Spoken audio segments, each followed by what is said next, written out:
हाय दोस्तों, नमस्कार। मेरे चैनल पे आप लोग का स्वागत है। आप लोग कैसे हैं? आशा करते हैं कि आप लोग कुशल होंगे।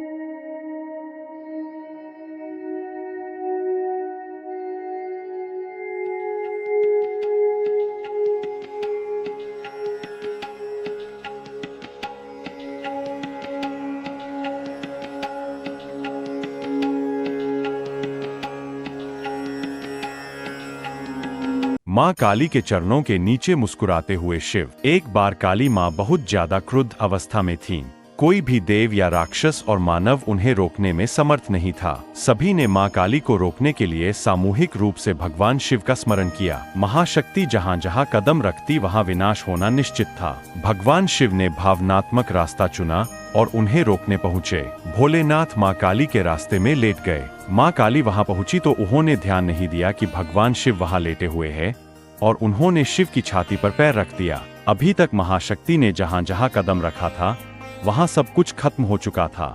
यहाँ अपवाद हुआ। माँ काली ने जैसे ही देखा कि भगवान शिव की छाती पर उनका पैर है, उनका गुस्सा शांत हो गया और वह पश्चाताप करने लगी। इस एक कहानी से हम बहुत कुछ सीख सकते हैं।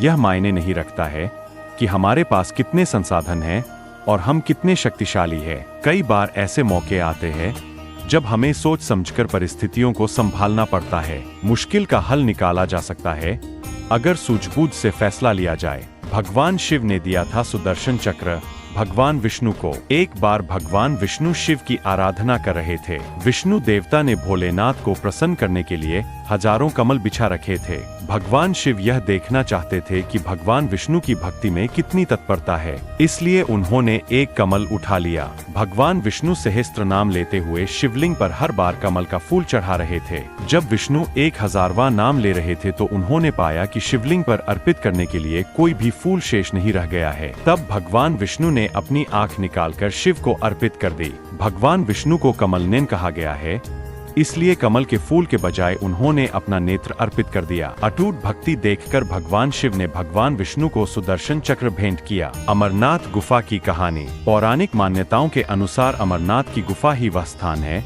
जहां भगवान शिव ने पार्वती को अमर होने के गुप्त रहस्य बतलाए थे। उस दौरान वहां उन दो दिव्य ज्योतियों के अलावा तीसरा कोई प्राणी नहीं था। न महादेव का नंदी और ना ही उनका नाग, ना सिर पर गंगा और ना ही गणपति और ना कार्तिकेय। गुप्त स्थान की तलाश में महादेव ने अपने वाहन नंदी को सबसे पहले छोड़ा। नंदी जिस जगह पर छूटा उसे ही पहलगाम कहा जाने लगा। अमरनाथ यात्रा यहीं से शुरू होती है। यहाँ से थोड़ा आगे चलने पर शिवजी ने अपनी जटाओं से चंद्रमा को अलग कर दिया। जिस जगह ऐसा किया वह चंदनवाड़ी कहलाती है। इसके बाद गंगा जी को पंचतरणी में और कंठाभूषण सर्पों को शेषनाग पर छोड़ दिया। इस प्रकार इस पड़ाव का नाम शेषनाग पड़ा। अमरनाथ यात्रा में पहलगाम के बाद अगला पड़ाव है गणेश टॉप। मान्यता है कि इसी स्थान पर महादेव ने पुत्र गणेश को छोड़ा। इस जगह को महागुना का पर्वत भी कहते हैं। इसके बाद महादेव ने जहाँ पिस्सू नामक कीड़े को त्यागा वह जगह पिस्सू घाटी है।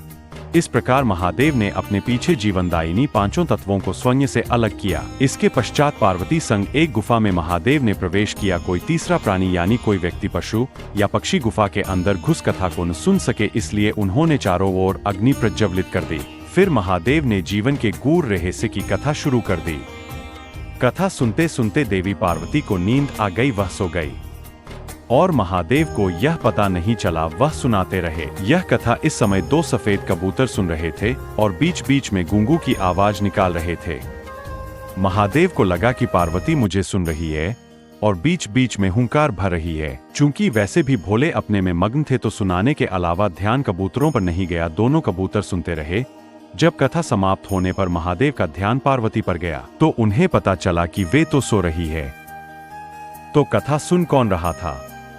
उनकी दृष्टि तब दो कबूतरों पर पड़ी तो महादेव को क्रोध आ गया। वहीं कबूतर का जोड़ा उनकी शरण में आ गया और बोला, भगवन, हमने आपसे अमर कथा सुनी है। यदि आप हमें मार देंगे तो यह कथा झूठी हो जाएगी।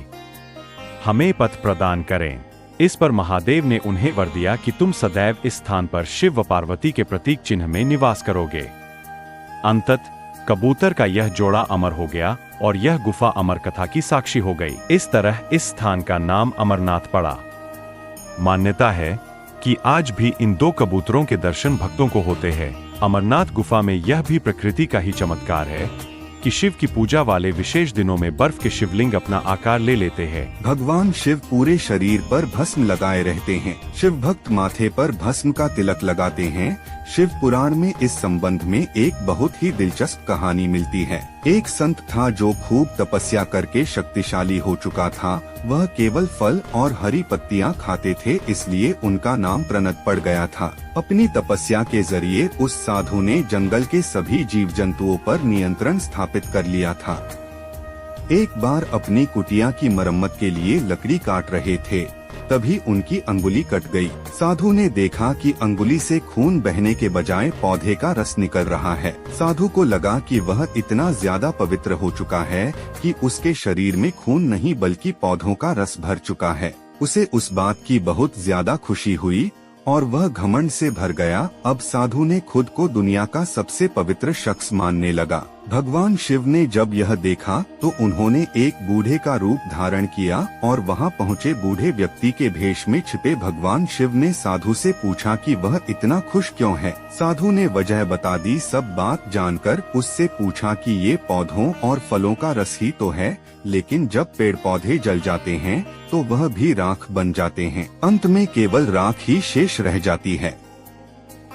बूढ़े व्यक्ति का रूप धारण करे शिव ने तुरंत अपनी अंगुली काटकर दिखाई और उससे राख निकली। साधु को एहसास हो गया कि उनके सामने स्वयं भगवान खड़े हैं। साधु ने अपनी अज्ञानता के लिए क्षमा मांगी। ऐसा कहा जाता है कि तब से ही भगवान शिव अपने शरीर पर भस्म लगाने लगे ताकि उनके भक्त इस बात को हमेशा याद रहें। शारीरिक सौंदर्य का अहंकार ना करें, बल्कि अंतिम सत्य को याद रखें। तो दोस्तों, वीडियो अगर पसंद आए तो लाइक, शेयर एवं कमेंट करें और हमारे चैनल पे पहली बार आए हैं तो सब्सक्राइब कर लें और बेल आइकन दबाना ना भूलें। धन्यवाद। Fucking around, I keep right now. I ain't tryna tell you what to do, we're tryna play cool. Baby, I ain't playing by your rules.